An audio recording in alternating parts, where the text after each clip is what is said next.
Well, good afternoon, everybody. Thank you very much for joining us this lunchtime. As you can tell, I'm slightly croaky, so my introduction to our guest speaker today is going to be quite short. We're really pleased to welcome Isabel Berwick joining us this afternoon. As Director of Development, I'm not allowed to have favourite alumni, but if I was, Isabel would definitely be one of them.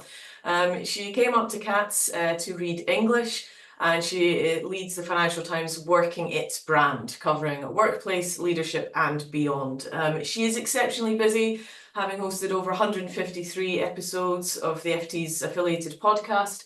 She's chaired and moderated hundreds of panels and interviews, both inside and outside of the Financial Times, and is a keynote speaker. Her best-selling book, The Future-Proof Career, is due to be published in paperback later this year, and she is one of those people, I hate to tell you this, who enjoys cold water swimming in her spare time, but we will not hold that against her. I'm going to hand over to Isabel now. There will be time for questions at the end. If you would like to pop your questions into the chat before the end, you're very welcome to, or you can pop your hand up at the end of the talk. And just to note that this talk is being recorded, but we will cut the recording off in the post-production before we get to the questions. That's quite enough from me. Over to Isabel. Anna, thank you. And hello, everyone. It's fantastic to be back here doing this for CATS. I was back in Oxford last December when Anna and her team kindly allowed the FT to film a video. I resisted the urge to run across the quad as I used to in the 80s, but we walked sedately and it was brilliant fun. So thank you. So today I'm going to talk a little bit about how to get ahead without burning out when you're not a robot or Gen AI. So I've used this Gen X friendly slide of data from Star Trek Next Generation, one of my favorite TV shows. So essentially, if we move on to the first slide, Katie, the first thing I've got about 5 things, so it's not going to take that long, and then we'll have plenty of time for questions. So my first tip is to think of your workplace as a theatre. I sometimes feel overwhelmed by how much content there is about workplace and careers, management, leadership, and I create some of that content. But, people love to feel in control at work. We all do. But in reality, if you're in a corporate career, as I am, and I expect many of you are, there isn't actually that much control. And one way I've learned to avoid overwhelm is by starting to think of the workplace as a human theatre. And a wise person once gave me this analogy, and it makes sense because, it's a stage. All sorts of human drama takes place in workplaces. And if you can start your workplace reset by trying to think of yourself as being in the audience rather than on the stage all the time. And that's hard because we all get caught up in the psychodrama of our workplaces. And the longer you stay in a workplace, probably the more invested you get. So I've been at the FT for 24 years. I've done a lot of jobs and I am very invested.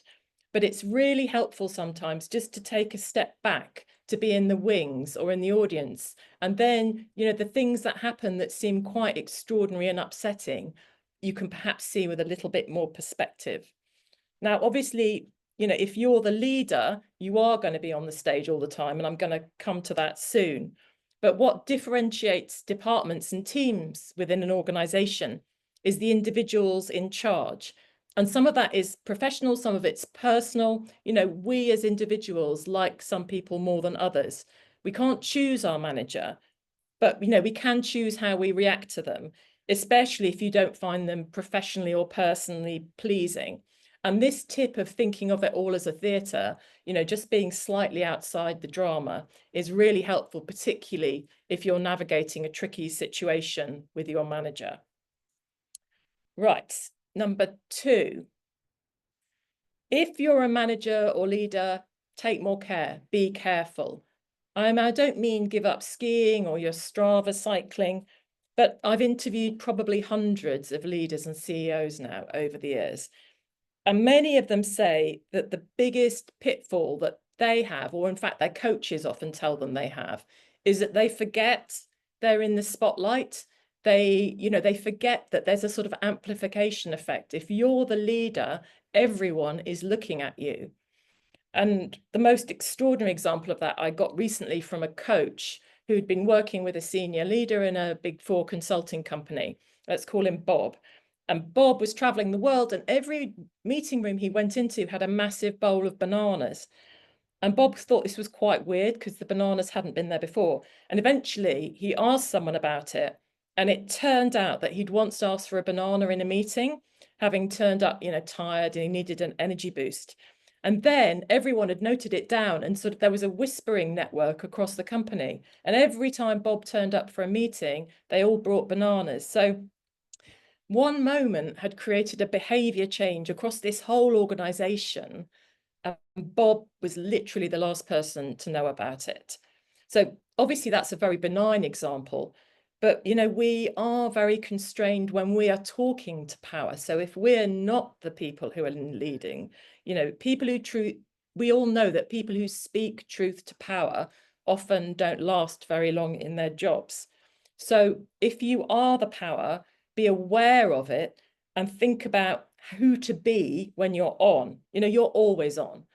And we know from a lot of the leadership literature that's coming out now that a bit of humanity and humor is really helpful. It goes a long way to put people at ease. I wrote this week about CEOs going on LinkedIn with short video clips. This is a huge trend that's growing all the time. It makes them seem more human. It makes them seem more approachable. But it's down to you how you define your leadership style. But you have to take great care about how you enact that performance, essentially. And the other point about taking care I wanted to highlight is, how do you signal to others you're creating a culture where they could speak up? And the fashionable word for this that I think probably some of you have heard is psychological safety. And that's often a misused term.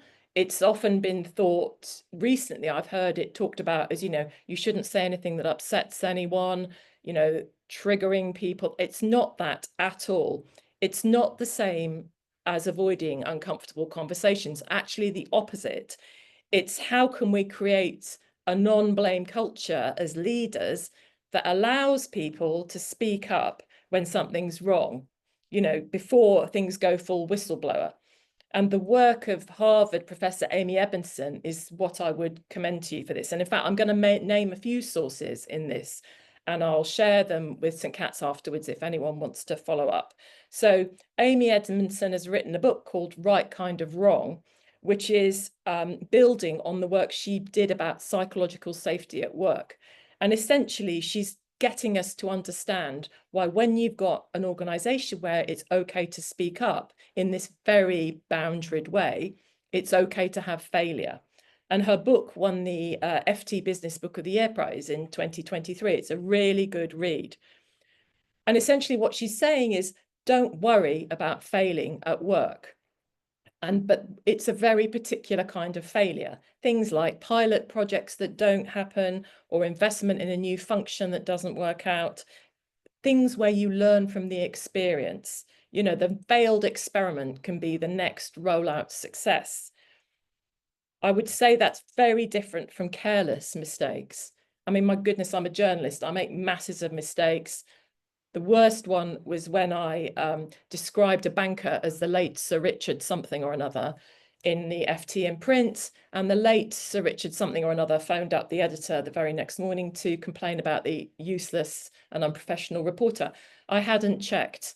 Some other newspaper had said he was dead, and I hadn't checked. The guy was absolutely furious. I thought I was going to lose my job. What did I learn? I learned to take more care and check things. So running the report through the AI doesn't mean the same as checking. So I guess that's what I'm saying about take more care. Take more care with how you present, take more care with your people, and also just take more care to make fewer mistakes. So the next one is about status and power. I got my son to put this slide up, actually. Power crumbles and status endures. And this is quite a new concept I wanted to share with you. An academic called Alison Fragale came on my podcast last year, and she wrote a book called Likeable Badass. And what Alison is saying is that she's making a distinction between power, which is essentially about resource control.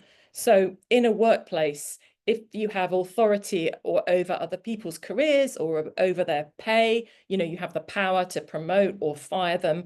That's power. And people cooperate with each other according to who has the most power. I mean, we know this. This is how it works. And we see it every day in meetings. Think about the hierarchy of who gets to speak.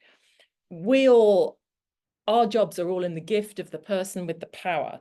And that's often fear-based. But status, on the other hand, is something you can start working on from day one of your career. So for younger people watching this who maybe are still at CATS or just starting out in your careers, it's about how you're respected and regarded by your peers and people in your wider client and customer and network community. People with status have the respect of others. You may not be in a powerful job yet, but you are building status from the very start of your career.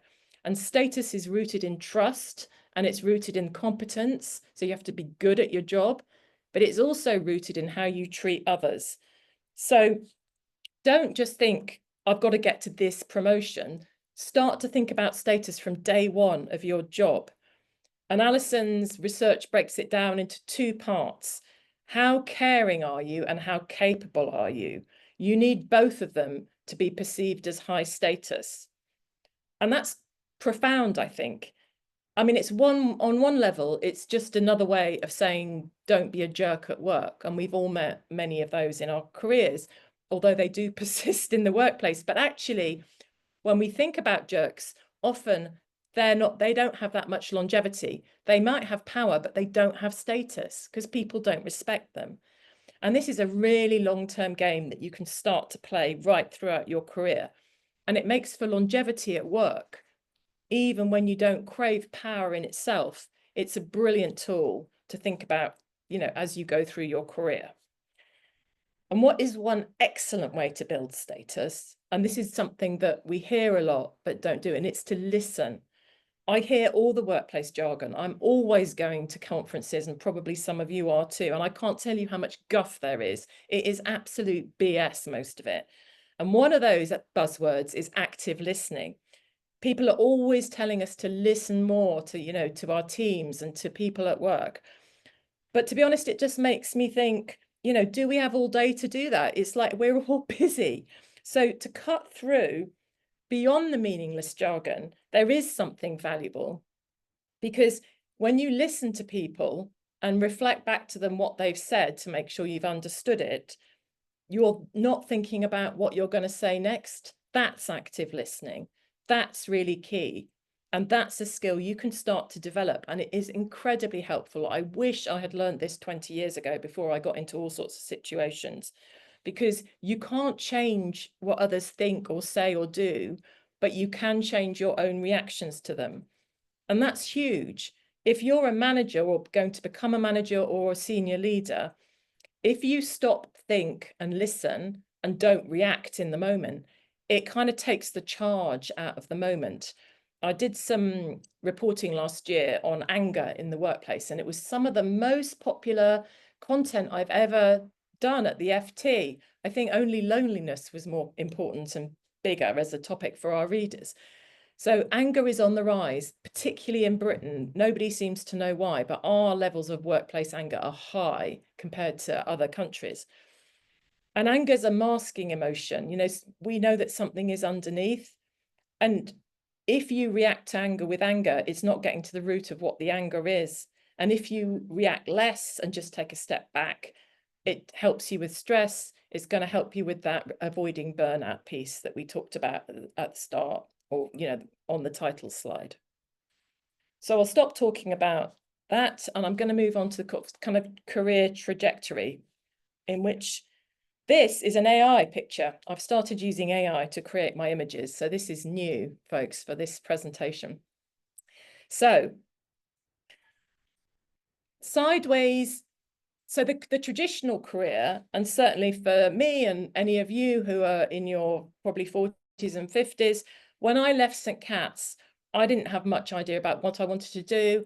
I studied English. I was a bit, I thought I read books. I thought that would be quite good. I had no idea what I was doing. And this is really important. Now, people leave college and they go into early careers, the whole of the internet is telling us what's out there. Our friends and family are telling us what's out there. And still, there is this kind of persistent image that many of us have in our minds of a straight line going like that, or even that.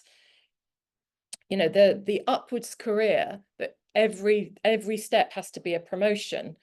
That is something that was created for white collar workers in America, men in the sort of 60s and 70s. It wasn't fit for purpose in the 1990s when I was trying to build my career in papers, and really pretty much had a breakdown when I had 2 small children and was trying to cling on with my fingertips in national papers. So it's very freeing to think actually career progress doesn't have to be linear. And it's become much more popular now. The idea of a squiggly career is actually something that was come up with by 2 women called Helen Tupper and Sarah Ellis. And they have a great podcast called Squiggly Careers. They run training for companies. And at the heart of that, and a lot of big corporates are really getting into this now, it's about thinking in a less linear way. Because in terms of keeping women in the workforce, for example, or people with caring responsibilities, it's incredibly helpful to say, you don't have to keep going up all the time. And it takes the pressure off everyone in the workforce. And as we move into a tech-enabled workplace, AI is coming at us so quickly. Sideways moves might be useful for many people to learn new skills. Or if you're going self-employed, if you're an older person who wants to undergo a career transition, that's a whole other talk. You know, there is a boom industry in 50+ career transitions. So if any of you want to write to me about that, I've got lots of tips. And taking on new projects, that can be a sideways move too. So all of that is a reason to kind of just reframe our thinking a bit about our careers. And particularly people in your 20s, you probably have that view anyway. I'm aiming this more at older people because it tends to be much more entrenched for us. And that thing I was talking about earlier about power, and you know, the power we have in our jobs is very bound up in our identities. So letting go of that is difficult, but it's worthwhile. And my final tip here is kind of a bit left field, but if you're happy in your, oh, I'm just going to finish on the squiggly, Katie. If you're happy in your job, you can resist pressure to move. I mean, this is massive. One of the best tips I ever had was to get comfortable in a job, and that can take 6 months, probably. That's the average, from arriving on the first day and being terrified to feeling that you're in the flow state and you can do it. Once you're comfortable with a job, you tend to have about 20% headspace. Now, some companies, particularly tech companies, have got these kind of moonshot departments, or they set aside time where people can think creatively.